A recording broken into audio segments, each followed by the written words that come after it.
Hello, brothers and sisters, ex-Jehovah's Witnesses, ex-cult members everywhere. How are you? It is time for another series, in my series of videos, which is starting to take on a life of its own. It's my Agony Uncle series. If you know the format, basically, you send me your cult-related problem. I diagnose it with my 16 years of experience, 25 years of experience. 16 years ago I left. And I answer what I can. But first, before I start, I'd like to thank all the people who've contacted me and asked me questions. I've had near universal positive from it and no negative whatsoever. So that's really good. I'd like to thank all the people who have watched my videos and who support the channel. All the people in America and Canada, Australia, Britain, Turkmenistan. I had a Turkman watched my video, obviously. Now get back on your horse and get out in the pampas or whatever it is you do there. I'd like to do this video. I think it's a very good question, and I enjoyed, I enjoyed thinking about it. The question comes from somebody we're going to call C, and it is this: me and my mum were in the cult for almost our entire lives. I'm 21 and she is 50, and I left and she faded, but she still believes in the cult doctrines, even though she doesn't attend meetings. Well, that's one thing, isn't it? She won't listen to anything negative I say at all, and it's making me depressed. Also, I feel a little guilty, like I wish all my friends who are left inside would see things for what they truly are. If you have any advice on how I can cope or help my mum, that would be appreciated. Well, hello C, first of all, thank you. Don't let yourself get too worried or depressed. You're only a very young person. You have tons of things in life to get you depressed about. These will eventually seem like very small fry for you, but I'll be happy to help you as best I can. I'm going to take your second part of your question first, because I actually think it's the simplest question, and that's regarding when you say you feel a little guilty, like I wish all my friends who are left in would see things for what they truly are. Now that's called survivor guilt, okay? Because you're a survivor of a cult, you've escaped it, you know what it's like, and you feel just the same way as 747 crashes and one member of a family walks out of it and everyone else died and they go, why me, okay? And also, I don't think guilt is even the right word as much. Yeah, you feel a little bit guilty but it's also sorrow for the other people's loss, that you don't have them in your life and that you know that they could have such a better life if they just realized it and saw through the lies that they have been taught to believe are true. So, first of all, understand what it is, okay? It's a psychological thing. It's not real, okay? It's a feeling that people get in all kinds of situations in life. And once you understand that and you realize that, you can start to deal with it and start to process it in your own head and go, okay, listen, I get this. It's not great. It is what it is, but I'm going to move on and I'm going to work through it. Secondly, it's not your place to feel guilty in the first place. Okay, you are a survivor. Right? As Raymond Franz, a former member of the governing body who wrote Crisis of Conscience, said, available on all good PDFs everywhere, by the way. As he said himself once, that we're all victims of victims. Those people are victims as well, and they're in the Kingdom Hall. And if you can help get them out, if you still communicate with them, great, do so. If you want to, though, but not if you don't. Okay? It's not your responsibility to do it. You don't have to. I don't have to make these videos. I do it for fun, believe it or not. Okay, so you need to get that into a place where you can deal with it. Okay, I'm not saying to forget about it, because it's a sign that you're human, that you have this human problem. Okay.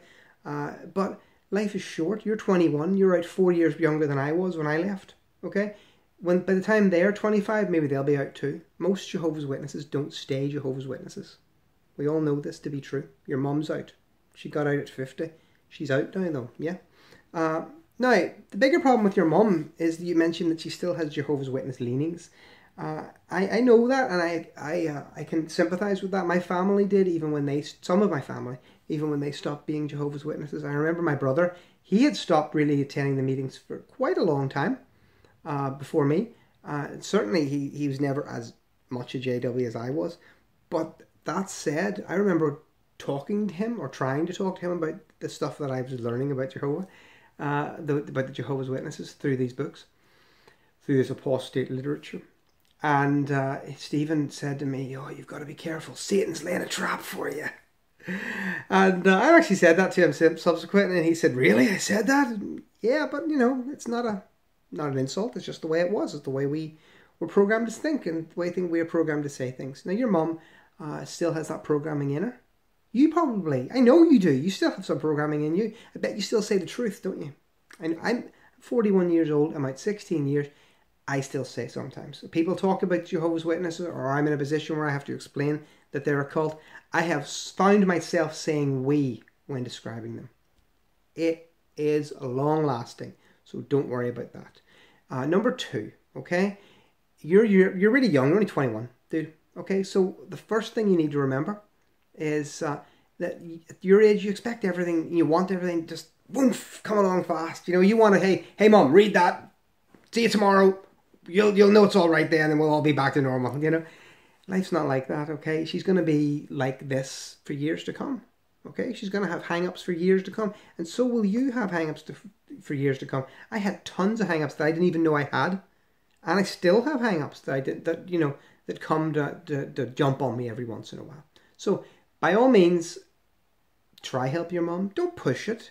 You've said that it's depressing you, so don't push it. Build the relationship you have. You're still a young person. You know, you still need your family, so enjoy your family. Don't be burning bridges at such a young age, okay? She says she doesn't attend meetings. That's a great start, okay? She won't listen to any negative you say at all, so don't say negative things. What I did with my mum is I used to just drop, and I've mentioned this before, anyone who's watched my videos will know, I dropped truth bombs, okay? So I took the truth bomb, I pulled the trigger, I threw it, and then I ran. Got her, that bitch. Better if you don't live with your parents, you can run and leave them. And if they're annoyed for a few days, so what? You know, they're your parents. They're going to come back. I'm a parent now. I'll come back, whatever my kids do. The point was, they weren't necessarily nasty things. They were just little facts that were weird about witnesses.